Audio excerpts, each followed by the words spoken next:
Frank Martin এখন একজন transporter, আর এসবের আগে সে একজন আর্মি ছিল।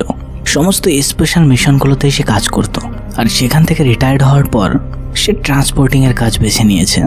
আর এই কাজে তার 3টে নিয়ম। এক, ক্লায়েন্ট তাকে কি দিচ্ছে সেটা কোথায় পাঠাতে হবে সেটাই তার কাজ। তার ভেতরে কি আছে, কেন আছে সেটা জানার তার কোনো প্রয়োজন নেই। দ্বিতীয়ত, সে ক্লায়েন্টের নামও শুনবে না আর নিজের নামও বলবে না। আর তৃতীয়ত, ডিল করার আগে ক্লায়েন্টের সঙ্গে যে সমস্ত কথা হবে সেটা থেকে যেন এক বিন্দু এদিক ওদিক না হয় সেদিকে সে ধ্যান রাখে। কিন্তু ফ্রাঙ্ক আগে থাকতো ফ্রান্সে, আর এখন সে এসছে মায়ামি, কারণ এখানে তার একজন বন্ধুর সাহায্যের দরকার। আর সেজন্যই ফ্রাঙ্ক এখানে কিছুদিনের জন্য ড্রাইভারের কাজ করছে। যেখানে আমরা বিলিংসকে দেখতে পাই যে এখানকার একজন বিলিনিয়র, যে কারণে শহরে তাদের অনেক শত্রুও আছে।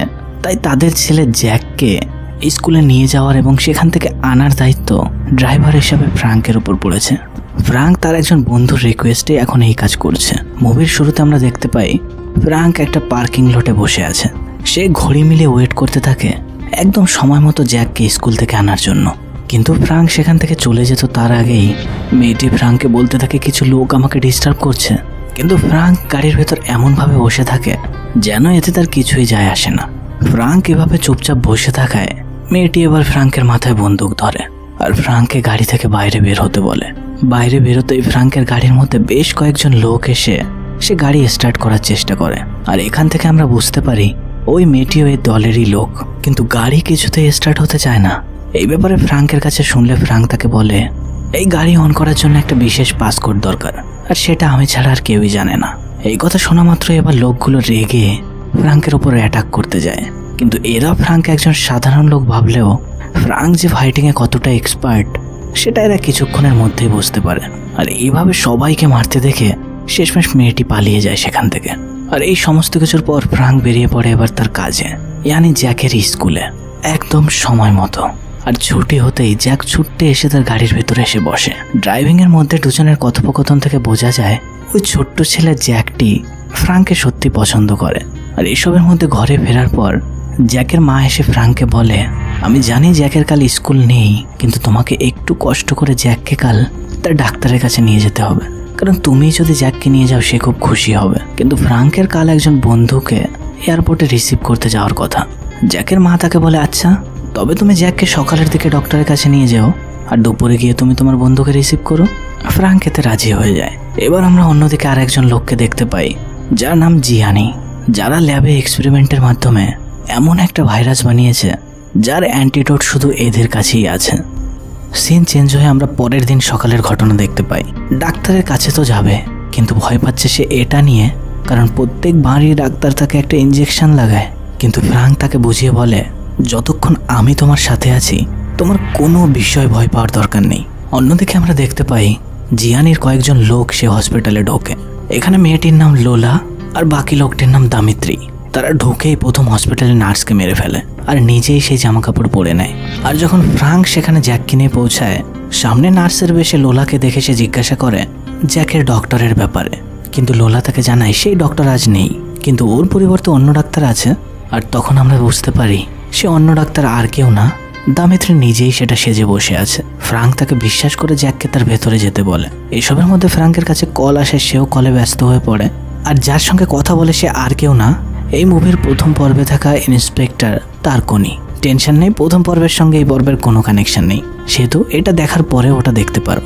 আর তারকনি এখন এয়ারপোর্টে চলে আসায় ফ্রাঙ্ক তাকে বলে তুমি একটা ক্যাব নিয়ে ঘরে পৌঁছাও, কারণ আমি এখন আমার কাজের মধ্যে আছি। আর এসবের মধ্যে ফ্রাঙ্ক পাশেই থাকা দরজার নিচে দিয়ে রক্ত দেখতে পায়, যেটা একটু আগেই মারা নার্সের রক্ত। কিন্তু ফ্রাঙ্ক সেটা বুঝতে না পারলেও সে সন্দেহ ঠিকই করে, আর সঙ্গে সঙ্গে জ্যাককে রাখা সেই ঘরের মধ্যে সে ঢুকে পড়ে।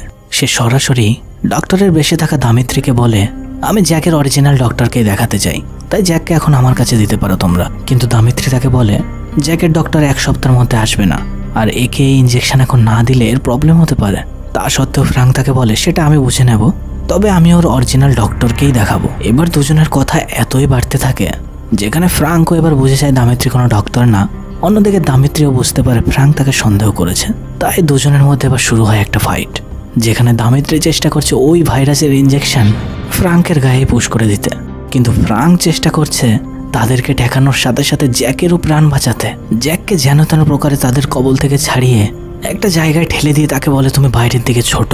এসবের মধ্যে বাইরে থাকা নার্স লোলা ফ্রাঙ্কের ওপর প্রচন্ড গুলি চালাতে থাকে, কিন্তু ফ্রাঙ্ক বুঝতে পারে এখন এত কিছু দেখলে চলবে না, এদের মারাটা ততটা ইম্পর্টেন্ট না, যত তাড়াতাড়ি সম্ভব তাকে জ্যাকের কাছে যেতে হবে। তাই একটা হাইড্রোজেন গ্যাসের মাধ্যমে সেখানে বড় একটা ব্লাস্ট করিয়ে সে তাড়াতাড়ি করে জ্যাকের কাছে পৌঁছায়। কিন্তু ব্যাপারটা অতটাও সহজ ছিল না, কারণ শত্রুপক্ষের লোক দলে এত ছিল যে তাদের মধ্যে একজন বাইরেও বসেছিল। ভেতর থেকে লোলা তাদেরই একজনকে কল করে সমস্ত কিছু জানিয়ে দেয়। সমস্ত কিছু শোনার পর ওই লোকটি ফ্রাঙ্কের গাড়ির নিচে একটা বম লাগিয়ে দেয়। ফ্রাঙ্ক এসবের কিছুই বুঝতে পারে না, সে সমস্ত কিছু স্বাভাবিক দেখে জ্যাককে নিয়ে সেখান থেকে বেরিয়ে পড়ে ওই গাড়িতে। আর বেশ কিছু দূর যাওয়ার পর ফ্রাঙ্কের কাছে কল আসে জিয়ানির। সে ফ্রাঙ্ককে বলে তুমি যে গাড়িতে বসে আছো ওটাই থাকা বম আমার কন্ট্রোলে, আর আমি যদি চাই সেটা এক্ষুনি ব্লাস্ট করতে পারি। এইসবের মধ্যে বাইরে লোলাও চলে আসে। ফোনের ওপাশ থেকে জিয়ানি তাকে বলে বাইরে থাকা মেয়েটিকে তোমার গাড়িতে বসাও। কিন্তু এই সমস্ত কিছুর মধ্যে লোলা বিভিন্ন জায়গায় গুলি করার কারণে বেশ কিছু পুলিশ গাড়ি এদের পিছু করতে শুরু করে। ফ্রাঙ্ক সমস্ত পুলিশ গাড়িকে স্কিপ করে লোলার কথা মতো জায়গায় যেতে থাকে।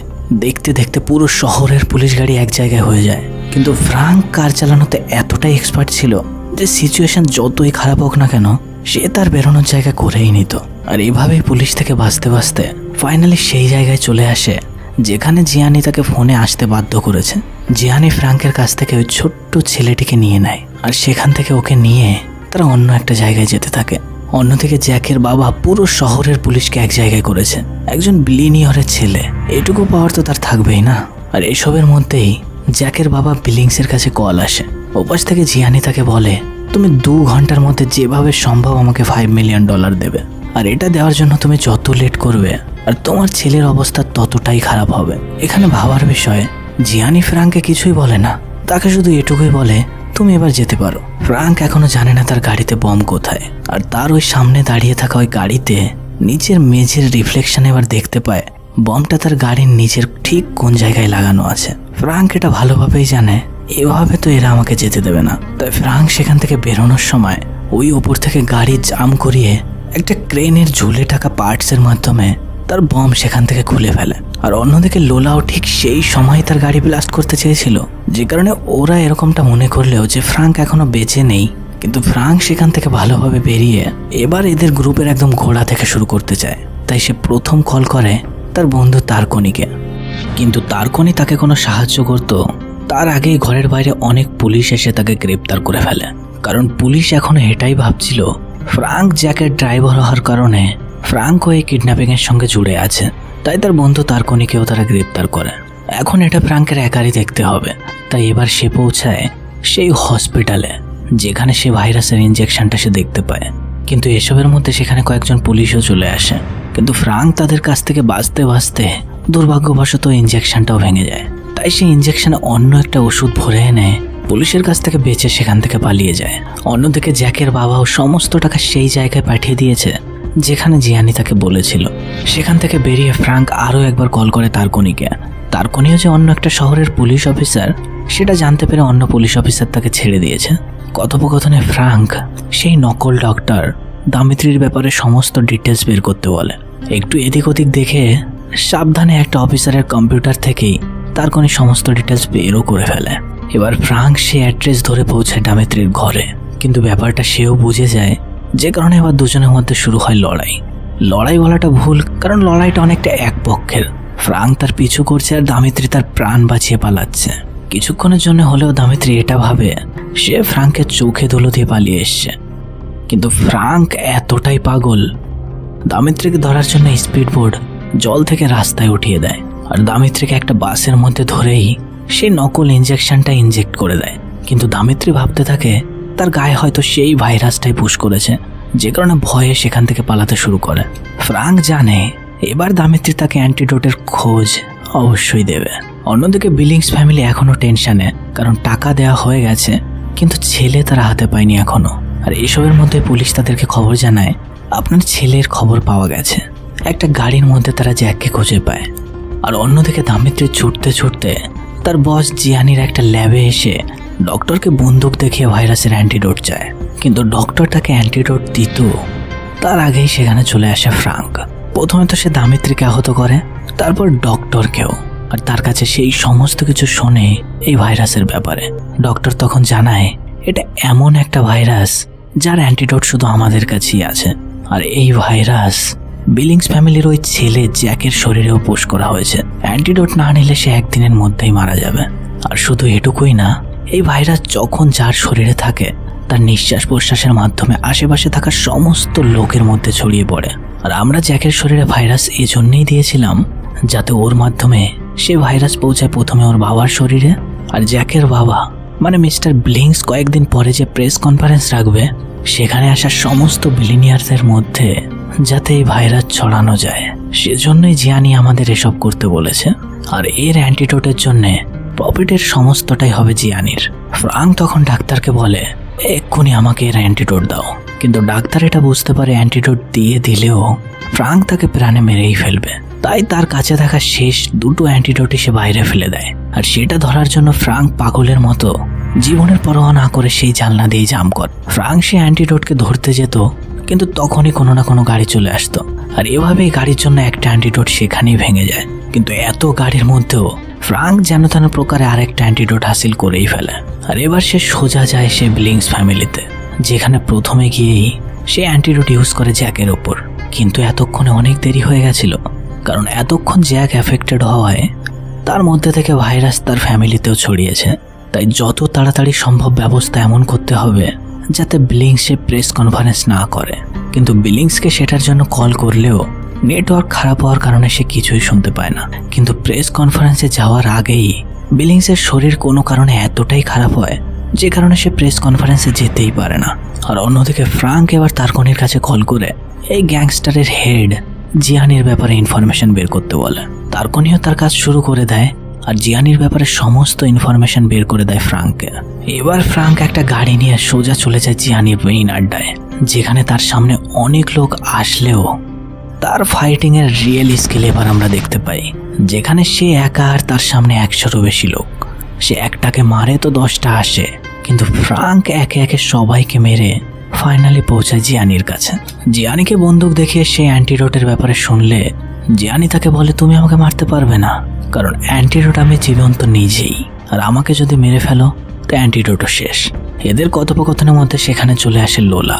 আর এই সুযোগে জিয়ানি সেখান থেকে পালিয়ে যায়। আর এদের মধ্যে শুরু হয় একটা বিরাট মাপের ফাইট। লোলা হতে পারে ভালো ফাইটার, কিন্তু ফ্রাঙ্কও কোনো দিক দিয়ে কম না। দুজনের মধ্যে বেশ কিছুক্ষণ ফাইট চলার পর ফ্রাঙ্ক তাকে কিক করে একটা সুচলো জায়গায় তাকে এমনভাবে বিধিয়ে রাখে যে কারণে সেখানেই লোলার প্রাণ চলে যায়। কিন্তু যতক্ষণে তাকে মেরে ফ্রাঙ্ক বাইরে আসে ততক্ষণে জিয়ানি সেখান থেকে একটা হেলিকপ্টার নিয়ে বেরিয়ে গেছে। ফ্রাঙ্ক এবার সেখান থেকে একটা গাড়ি নিয়ে প্রচন্ড স্পিডে ছোটাতে থাকে আর পিছু করতে থাকে তার হেলিকপ্টারের। পিছু করতে করতে ফ্রাঙ্ক দেখতে পায় জিয়ানি সেই হেলিকপ্টার থেকে নেমে একটা প্রাইভেট প্লেনে উঠছে। সেই প্লেন টেক অফ করতো তার আগে ফ্রাঙ্কও যেন তেন প্রকারে সে প্লেনের হুইলে উঠে পড়ে। ফ্রাঙ্ক প্রথমেই ভেতরে গিয়ে আগে কো পাইলটকে শেষ করে। এসব দেখে জিয়ানি প্রথমে তো তার সঙ্গে ঠান্ডা মাথায় ডিল করতে চায়, কিন্তু খুব তাড়াতাড়ি বুঝে যায় ফ্রাঙ্ক মানার পাত্র না। আর দুজনের মধ্যে শুরু হয় একটা ফাইট, যেখানে ভুলবশত গুলি গিয়ে লাগে পাইলটের উপর, যে কারণে প্লেন এবার তীব্র গতিতে নিচের দিকে যেতে থাকে। আর একটা সময় সে প্লেন জলের মধ্যে পড়লেও ফ্রাঙ্ক সেখান থেকে যেন তেন করে জিয়ানিকে বাঁচাতে চায়, কারণ সে মারা গেলে অ্যান্টিডোট থাকবে না।